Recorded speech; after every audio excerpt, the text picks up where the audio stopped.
വടകരയിൽ 9 വയസ്സുകാരിയെ വാഹനമിടിച്ച കേസിൽ പ്രതി ഷെജിലിനെതിരെ വീണ്ടും കേസ്. വ്യാജരേഖ ചമച്ച ഇൻഷുറൻസ് കമ്പനിയിൽ നിന്നും പണം തട്ടിയതിനാണ് കേസെടുത്തത്. നാദാപുരം പോലീസാണ് കേസെടുത്തത്.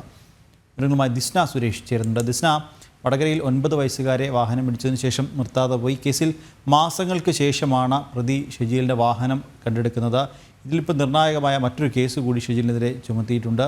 വ്യാജരേഖ ചമച്ച ഇൻഷുറൻസ് കമ്പനിയിൽ നിന്നും പണം തട്ടിയതിനാണ് കേസ് എടുത്തിട്ടുള്ളത്. വിവരങ്ങൾ നിഖിൽ സൂചിപ്പിച്ചതുപോലെ തന്നെ മനസാക്ഷിയേറെ ഞെട്ടിപ്പിച്ച ഒരു വാർത്ത തന്നെയായിരുന്നു. വടകരയിൽ 9 വയസ്സുകാരിയെ വാഹനം ഇടിക്കുന്നു, അതിനുശേഷം പ്രതി കടന്നു കളയുന്നു. പിന്നീട് മാധ്യമങ്ങളിൽ വന്ന വാർത്തയുടെ അടിസ്ഥാനത്തിൽ പ്രതിയെ തേടി അല്ലെങ്കിൽ ആ വാഹനത്തെ തേടി ഒരു അന്വേഷണ സംഘം എത്തുന്നു. പിന്നീട് ഈ പ്രതിയെ കണ്ടെത്തുന്നു. ഈ പ്രതി ഇപ്പോഴും വിദേശത്താണെന്നാണ് നമുക്ക് അറിയാൻ സാധിച്ചിട്ടുള്ളത്.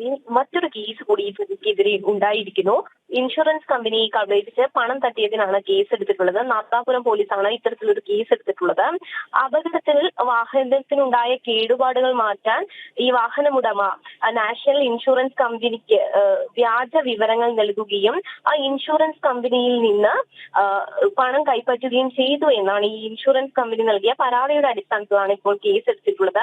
കാർ മതിലിൽ ഇടിച്ചു എന്നൊരു വിവരം കാണിക്കുകയും അത് സംബന്ധിച്ച് പണം കൈപ്പറ്റുകയുമാണ് ഈ പ്രതി ചെയ്തതെന്ന് ഇൻഷുറൻസ് കമ്പനി വ്യക്തമാക്കുന്നു. ഈ ഇൻഷുറൻസ് കമ്പനി പറഞ്ഞ ഈ കാര്യങ്ങൾ തന്നെയാണ് ഈ കുട്ടിയെ ഇടിച്ചിട്ട് നിർത്താതെ പോയ ആ സംഭവത്തിലും ഏറെ നിർണായകമായത് എന്നൊരു വെളിപ്പെടുത്തൽ കൂടി ഇപ്പോൾ അന്വേഷണ സംഘം വ്യക്തമാക്കുന്നുണ്ട്.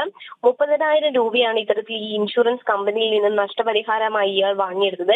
എന്തായാലും ഇയാൾ മുൻകൂർ ജാമ്യാപേക്ഷയുമായി കോടതിയെ സമീപിച്ചിട്ടുണ്ട്. കോഴിക്കോട് സെക്ഷൻസ് കോടതിയെയാണ് മുൻകൂർ ജാമ്യാപേക്ഷ നൽകിയിട്ടുണ്ട് എന്നൊരു വിവരമാണ് ഈ പ്രതിയുമായി ബന്ധമുള്ള അന്വേഷണ വൃത്തങ്ങളിൽ നിന്ന് നമുക്ക് ലഭ്യമാകുന്നത്. നിഖിൽ, ശരി ദിസ്ന, വടകരയിൽ 9 വയസ്സുകാരിയെ വാഹനമിടിച്ച കേസിൽ പ്രതി ഷെജിലിനെതിരെ വീണ്ടും കേസ്. വ്യാജരേഖ ചമച്ച ഇൻഷുറൻസ് കമ്പനിയിൽ നിന്നും പണം തട്ടിയതിനാണ് കേസ് എടുത്തിരിക്കുന്നത്. നാദാപുരം പോലീസാണ് കേസെടുത്തിട്ടുള്ളത്. വിവരങ്ങൾ നൽകുകയായിരുന്നു ദിസ്ന സുരേഷ്.